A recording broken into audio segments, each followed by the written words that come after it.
যেন নিজেরা ডেকে নিয়ে আসবেন না।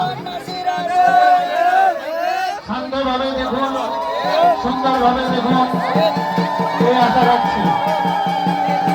জয় শিব শম্ভু, জয় শিব শম্ভু। আমাদের মন্দির প্রাঙ্গণ থেকে পাতা নিয়ে আসুন, মন্দির প্রাঙ্গণ থেকে পাতাটা নিয়ে আসুন। সুন্দর আনন্দ ঠাকুর, সুন্দর আনন্দ ঠাকুর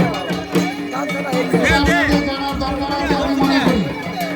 কারণ এই যে পূজাটা হয় অনেকে অনেক রকম মতবাদ করে, সেই জন্য এটা আরো বলছি, এটা কোন পুরাণের মধ্যে আছে সেটাও বলে দিচ্ছি।